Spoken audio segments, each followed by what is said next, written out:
Hello, the title of today's video is Who Do You Consider Your People? In brackets, race, religion, class, generation. And this is basically a follow-up video to my previous video about American History X, in which I received some great feedback from people, much of which I kind of anticipated. If you look at the comments on the last video, you'll see some different points expressed, and I think some are coming from white conservative libertarian is one of them. A couple from I guess probably just more white identitarians in general, and some interesting points made. There's someone here who's very critical of the movies. Brought up a couple points. I'll concede in the movie, without giving spoilers away, that the portion of the movie that's filmed in prison it's basically a plot device, and it's unrealistic. Like, that's not how prison culture really works, if you understand prison culture. And his friend that he makes in prison, Derek, the black friend, is not someone who would be able to have protected him or anything like that. But it's a plot device in a fictional movie, and it's not a perfect film. But I don't think the whole movie is garbage just because like there's unrealistic elements of it when you're looking back. There are people who basically dismiss the movie straight up as just, like, as I anticipated, Jewish propaganda. And I think it's kind of unfortunate if you watch a movie like this and that's all you can take away from it. Even if you look into the background of the film, I don't think it really, that this movie is just a Jewish fantasy, as one person calls it. But I also can see why, white identitarians aren't going to like it, because it's critical of white identity politics. It's actually critical of identity politics in general, I think. I would argue, but specifically white identity, and that's why it's so interesting, right? So I would also say that the movie, the people that focus only on the prison scenes should think about Derek's gang outside of prison, which, interestingly, is a it's a gang that he created to try to take back territory from black gangs in California. And the name of the gang in the movie is something like Followers of Christ, Disciples of Christ. Something like that. It has the word, it has Christ in the title. So even his own gang itself is both a criminal enterprise and an ideological thing for him based on race. And it is obvious that even prison gangs are criminal enterprises, right? And I think that's a good point the movie makes, is that Derek's not stupid, and I don't even consider him evil. It depends how you want to interpret like his behavior that got him sent to prison, but basically he's someone who is just so angry that he's not really thinking rationally about most of this stuff. And the film overall, I think, makes the point that like no one's life was improved by any of this stuff.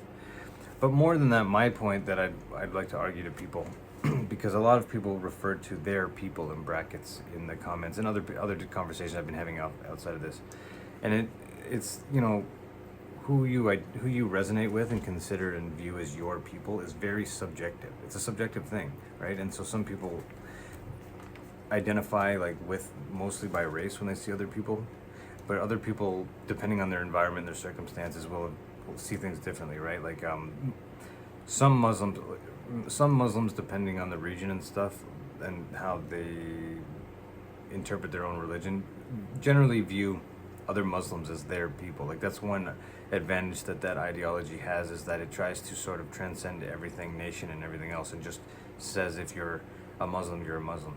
But other people would resonate more by social class, interestingly, there's a lot of data too that you have a lot more in common with a lot of other people from other countries of your own generation than you do even with boomers. So this is very subjective, and that's why I'm so interested in white people that choose to identify mostly with other white people. Now, if you're in Europe, I can kind of understand, and because I'm Canadian, it's a completely different context here, right? As a Canadian I grew up in a very white agricultural area in Ontario, and then I moved to the city as an adult, where I now live, and have been integrated for a long time. So I don't really identify with white people anymore as my people, because we're in a capitalist system, and I think that class and your material standards of life kind of dictate how you feel about a lot of other things.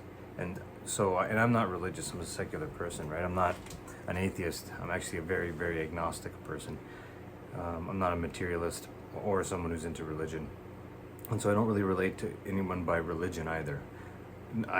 And subjectively, the way like my psychology works is, It's more just about my inner circle of friends who are mostly not white at this part, that I've just gotten to know based on their character. And in general, when I watch the news or whatever, I'm kind of a universalist, so I just resonate with working class people more than wealthy people, generally speaking, stuff like that. Although I'm not really an ideologue, so probably as much as anyone can in the modern world, I just have lost all sense of resonating with people in any kind of group. I don't really see myself as having a people. That's kind of my point, I guess. And that is that is sort of the final outcome of a capitalist system, in my opinion.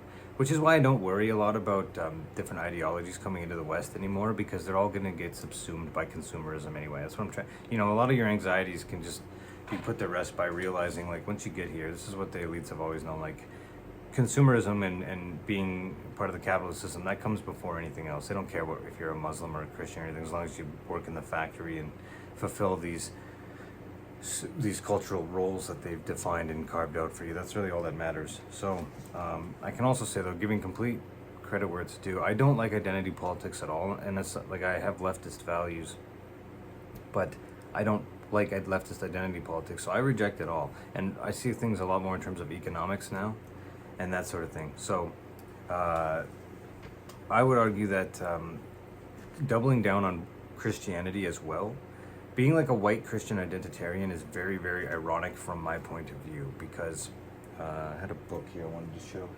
You know, I'm someone who's a 100% Western European, and I don't view my father's side of the family are Catholics, but I don't really view Catholicism as being something that, like, is a product of my people. If you know anything about European history, like, the Christian religion itself is essentially a Jewish or a Semitic story that was imported into Europe and then fused with Jewish metaphysics, and then evolved into a political institution that was using a bunch of, like, metaphysical ideas to control people's behavior.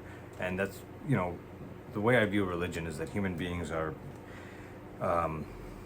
we're on one hand an animal that is evolved. We're a type of evolved ape. No, I'm not saying I know what the nature of consciousness is. I don't. We seem to have a spiritual dimension to us insofar as we have this subjective consciousness that is unexplainable. But I also think that the software of our minds, the content of our thoughts and stuff, is directly linked to our bodies, which are the bodies of evolved apes. So therefore we have the psychology of evolved apes. That's what humans are. And religion is something that we have been doing for so long that we've evolved. The tendency to be religiosity is literally in our genetics at this point. Something interesting about human beings is that certain cultural practices have been going on for so many millennia that they become like animal instincts. So religion is one of them. And religion seems to go back at least as far as the Neanderthals, who were burying their dead, which is a huge step forward, for an animal to start burying the deceased. But they also tended to always bury them facing east, the direction of the rising sun. So they had some sort of metaphysical concept, it seems, of the sun being, bringing life and death and rebirth.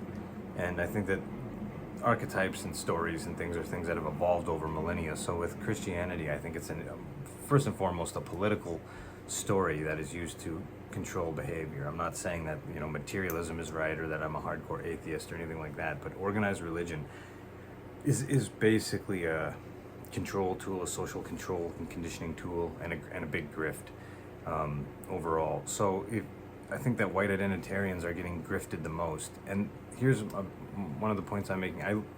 I lived through the manufactured culture war, and I had a reaction to it, because even I, being educated about propaganda, was not immune to propaganda, and I had my own emotional stuff going on. So I kind of became inflamed by all this stuff, and that you can't help as a white person but when you're in a it's all gone now. That's why people that have just immigrated here recently don't understand this. But when you're in an environment that's completely anti-white, and there's a sort of obnoxious anti-white rhetoric everywhere, it's demoralizing by intention, right? And so I think that capitalists funded a bunch of nonsense leftist identitarians to go and antagonize white men, so that the white men would have a reaction to that, and then throw out all their own best interests out of anger and a reactionary conservative tendency, which is basically what I was advocating people do years ago, which I'm embarrassed about now, and then basically become these sort of libertarians who are completely harmless to the status quo and just very pro-capitalist and stuff. And most of the problems with that identitarians and conservatives complain about come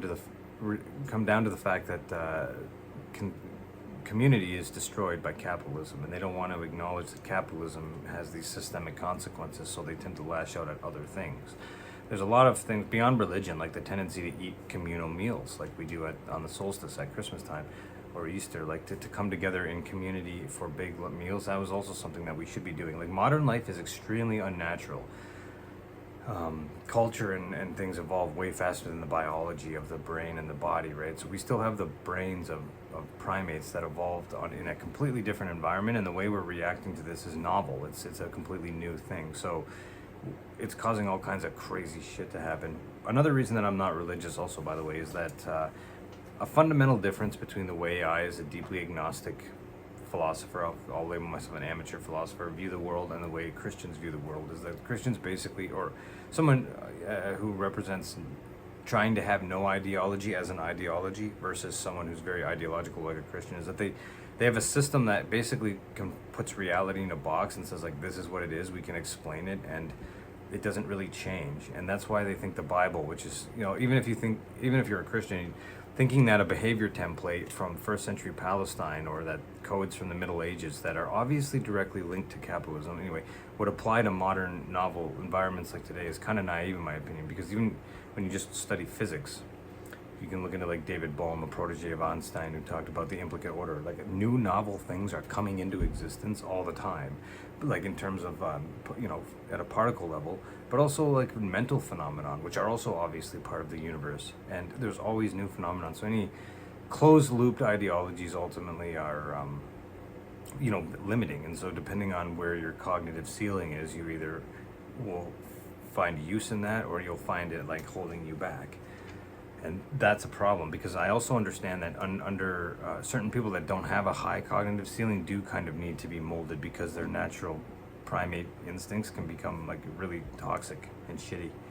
And especially in a capitalist environment that's a whole culture directed around, objectifying, commodifying everything and being competitive and stuff. So what if you're a white identitarian or like a white libertarian who's concerned about immigration or whatever, both of you groups have to realize that your problem is the capitalist paradigm, because it's going to naturally just destroy all of your sense of community, and it's going to really make you realize that most people at the end of the day are just in it for the money, or all of the other cultural crap is downstream from like their wallet. In my opinion, you would learn that with time. Because people who don't have a class consciousness yet view things differently than I obviously do. Like my friend who is a white Christian guy, he thinks he has more in common with a super wealthy white Christian guy than he does with someone else who's just a low status working class guy, which I think is foolish.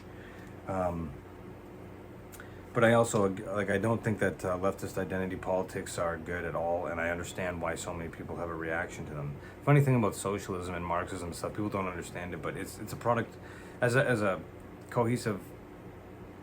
Well, socialism basically starts in Europe. Socialist thought, like a formal written theory. And socialism is definitely, can be traced to Germany. So it's something that was very popular in Germany. It's a product of German thinkers. Karl Marx was a German, part ethnically Jewish, but German guy. Hegel was German, and just the whole tradition of modern socialism starts in Germany. So guys that are rejecting all of this because they don't like black lesbians or something, there's a deep irony in that, right? And also what was the other point I wanted to make there? Just the whole reason the National Socialists came to power and used that title, even though they obviously were not socialists in any way, was because that word was so popular in Germany at the time, and so they used it for marketing purposes, because Germans, it resonates with them. It's about having a sense of a group. The opposite of socialism is capitalism, which is antisocial. So if you're trying to have a formal group identity, but you want to insist that that's inside of a capitalist paradigm, you have a paradox there. So anyway, I am curious for those of you, if anyone watches this and you have a different way of viewing things, I'd like to get some more feedback on that, because like I said, I don't really identify by other white Western Europeans as my people anymore. For me, it's just a subjective list of people I've gotten to know personally. I don't really think that in a country like Canada there is any real group identity for whites. So if you disagree with me, welcome feedback as always, and I'll see you again in the next video. Thanks, guys.